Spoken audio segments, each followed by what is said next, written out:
নমস্কার, আমি শুভম রায়। আপনারা দেখছেন জিটিভি, দ্রুত হচ্ছে সবার সাথে। বহরমপুরে ভোট প্রচারে বেরিয়ে কংগ্রেস প্রার্থী অধীর চৌধুরীর কাছে পানীয় জলের সমস্যা নিয়ে ক্ষোভ উগরে দিলেন স্থানীয় বাসিন্দারা।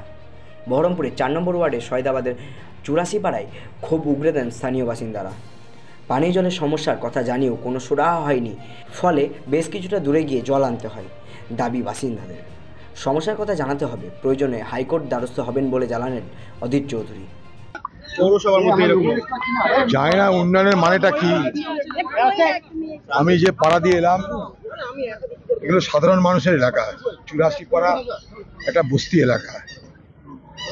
কোন পাপ তারা করেছে জানি না, যে এই গরমের মধ্যে, এই প্রখর রৌদ্রতাপে যখন আমরা সবাই ঝলসে যাচ্ছি, তৃষ্ণার্ত হচ্ছি, তখন সেখানকার মা বোনেরা বলছে আমরা জল পাই না। এ কোন ধরনের নৃশংসতা, এই আমার অবাক লাগছে। আমি তাদেরকে বলেছি যে আমরা কর্তৃপক্ষকে বলবো, কারণ জল দেবার ব্যবস্থা করাটা এটা কোনো দয়া নয়, দাক্ষিণ্য নয়, এটা মানুষের অধিকার। প্রাণ ধারণের মৌলিক উপাদান হচ্ছে জল। সেই জল যদি মানুষ না পায়, আর যদি প্রশাসন এখানে চুপ করে থাকে, আমি আজ বা কাল হাইকোর্টে যেতে বাধ্য হব। প্রশাসনকে বলবো আন্দোলন করছি, কোর্টেও যাব। এই এলাকার মানুষের পানীয় জল পাওয়ার মৌলিক অধিকারকে আমরা সুরক্ষিত করবই।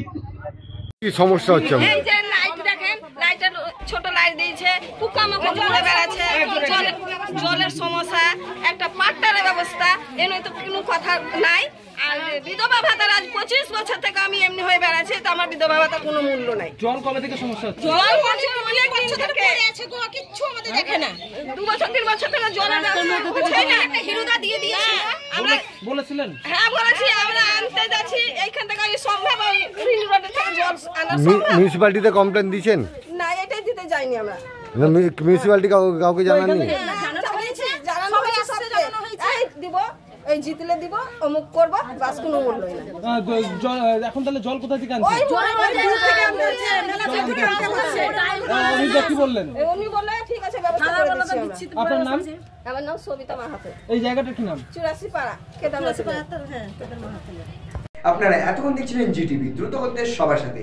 জিটিভির নতুন নতুন খবরের আপডেট পেতে এক্ষুনি লগ ইন করুন www.gtvlivenews.com।